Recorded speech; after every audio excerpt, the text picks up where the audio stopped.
नमस्कार। पिछले अध्याय में हमने भ्रष्टाचार और उसके कारण के बारे में जाना था और उसके प्रकार। आज हम भ्रष्टाचार कम करने हेतु सुझावों के बारे में अध्ययन करेंगे। लोक सेवाओं से भ्रष्टाचार को पूर्णतः समाप्त करना तो असंभव है, हाँ उसे कम जरूर किया जा सकता है। इसके लिए निम्न सुझाव दिए गए हैं। पहला, प्रबल जनमत भ्रष्टाचार के खिलाफ पैदा किया जाए। दूसरा है, मंत्री, सांसद, विधायक, अन्य जनप्रतिनिधि और लोक सेवकों के लिए ठोस आचार संहिता का निर्माण हो तथा उस पर अमल भी हो। तीसरा है, लोक सेवकों को पर्याप्त वेतन दिया जाए ताकि गलत रास्ते से अर्जन की प्रवृत्ति कम हो। नेक्स्ट है, गृह किराया, महंगाई भत्ता आदि पर आयकर न लगे। नेक्स्ट है, नियुक्ति, पदोन्नति एवं स्थानांतरण की सुस्पष्ट नीति बनाई जाए। भ्रष्टाचार के मामले में कड़े ढंग की व्यवस्था हो। भ्रष्टाचार अदालतों की स्थापना की जाए तथा 2-3 माह में ही मामलों का निस्तारण या निपटारण किया जाए। चुनावों में खर्च की सीमा का कठोरता से पालन हो। वाहनों की संख्या निर्धारित की जाए।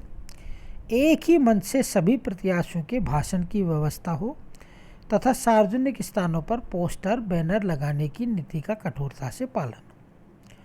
मित्रों, पार्टी या अन्य द्वारा जो चुनाव में व्यय किया जाता है वह भी निर्धारित खर्च की सीमा में रखा जाए। उल्लंघन करने वालों को चुनाव में दोबारा खड़े होने की स्वतंत्रता पूरे जीवन के लिए समाप्त की जाए। हालांकि चुनाव आयोग द्वारा इन सभी सुझावों पर अमल लाया गया है।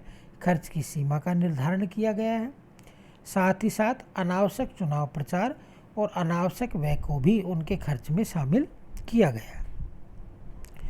भ्रष्टाचार में लिप्त लोक सेवक को अविलंब जांच कार्य के दौरान उसके पद से हटा देना चाहिए ताकि वह अपने प्रभाव का प्रयोग न कर सके। मंत्रियों, सांसदों, उच्च पदाधिकारियों के खिलाफ जांच हेतु लोकपाल, लोकायुक्त जैसी संस्थाओं को खुलकर कार्य करने की स्वतंत्रता व उनकी सिफारिशों पर पूरी तरह से अमल हो, ऐसा प्रावधान किया जाना चाहिए।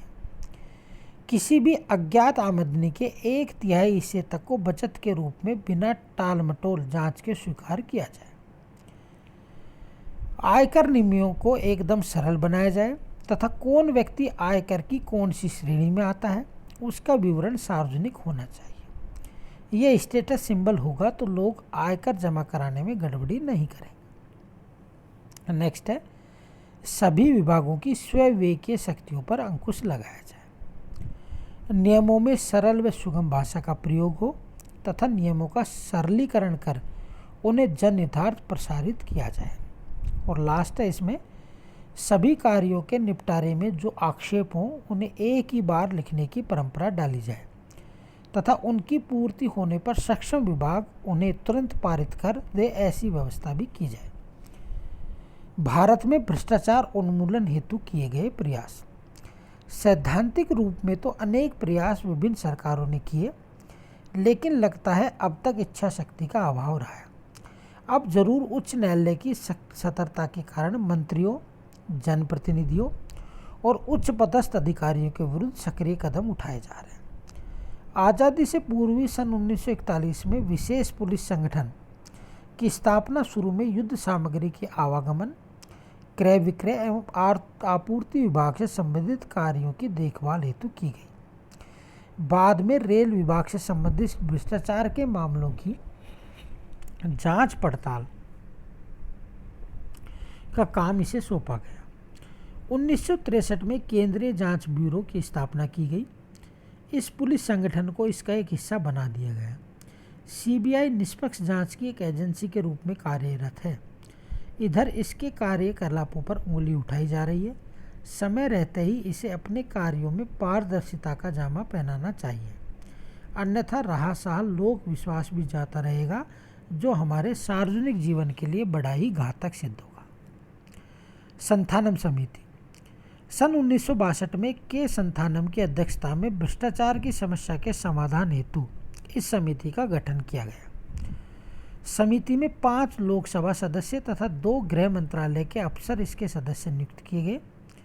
मार्च 1964 में इस समिति ने निम्न सुझाव दिए। पहला, भ्रष्टाचार के मामलों में शीघ्रता से कार्य निपटाने हेतु संविधान की धारा 311 में अपेक्षित संशोधन किए जाए। दूसरा, केंद्रीय निगरानी आयोग की स्थापना स्वायत्त शासी संस्था के रूप में की जाए।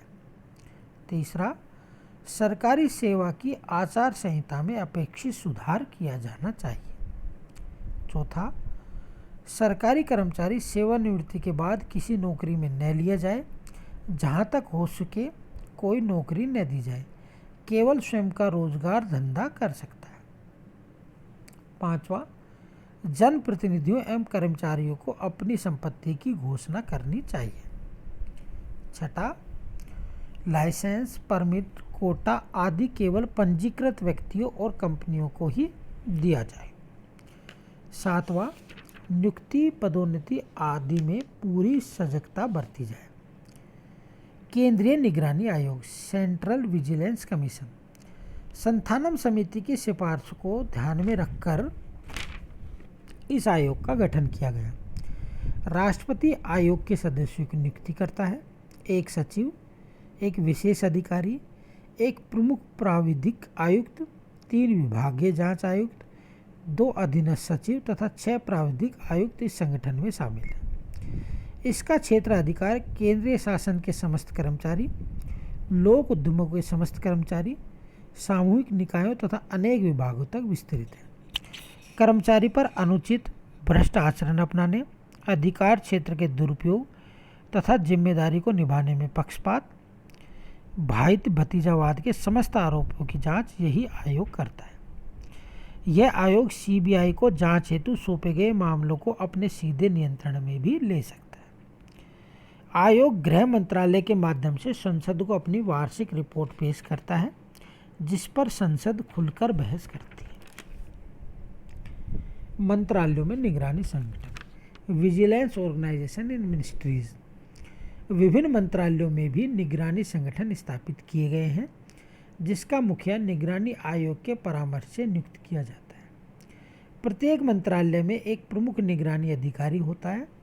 यह अधिकारी अपने विभाग में भ्रष्टाचार के मामलों पर निगरानी रखता है तथा अपनी रिपोर्ट निगरानी आयोग को देता है।